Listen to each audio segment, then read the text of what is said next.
ప్రజలకు మళ్ళీ షాక్. ఉల్లి ధరలు పెరగబోతున్నాయి. అవును, ఇప్పటి వరకు ఎగుమతులకు నిరాకరించిన కేంద్రం ఇప్పుడు ఉల్లి ఎగుమతులకు ఎత్తివేసింది. ఉల్లి ఎగుమతులు ఎత్తివేయడంతో ఉల్లి భారీగా ఎగుమతి అయితే కాబోతుంది వేరే దేశాలకు. ఈ నేపథ్యంలో భారీగా ధరలు మళ్ళీ పెరగబోతున్నాయి.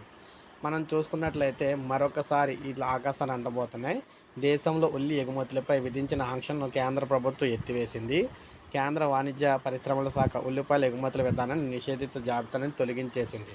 తదుపరి ఉత్తర్వులు వచ్చే వరకు తక్షణమే అమల్లోకి వచ్చేలా కనీస ఎగుమతి ధరను మెట్రిక్ టన్నుకు $550గా నిర్ణయించింది. ఈ మేరకు విదేశీ వాణిజ్య విధానంలో సవరణలు చేస్తున్నట్లు మే 4న నోటిఫికేషన్ కూడా విడుదల చేసింది. అయితే మొత్తంగా మనం చూసుకుంటే ప్రభుత్వం 40% ఎగుమతి సుంకాన్ని విధించింది వీటి మీద. దీంతో 40% సుంకంతో ఉల్లిని విదేశాలకు ఎగుమతి చేసుకునేందుకు వీలు కూడా కలుగుతుంది. ప్రస్తుతం ఉల్లి ఎగుమతిపై నిషేధం అయితే ఉంది. అందుకే ప్రజెంట్ ధరలు అయితే తక్కువగా అయితే దొరుకుతున్నాయి అన్నమాట.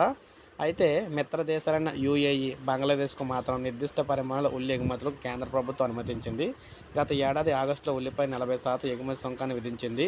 2023 డిసెంబర్లో ఎగుమతి నిషేధం విధించిన దాదాపు 5 నెలల తర్వాత ఏప్రిల్ 26న మహారాష్ట్ర నుంచి ప్రధానంగా 6 పొరుగు దేశాలకు దాదాపు 1,00,000 మిలియన్ టన్నుల ఉల్లిని ఎగుమతి చేసేందుకు ప్రభుత్వం అనుమతించింది.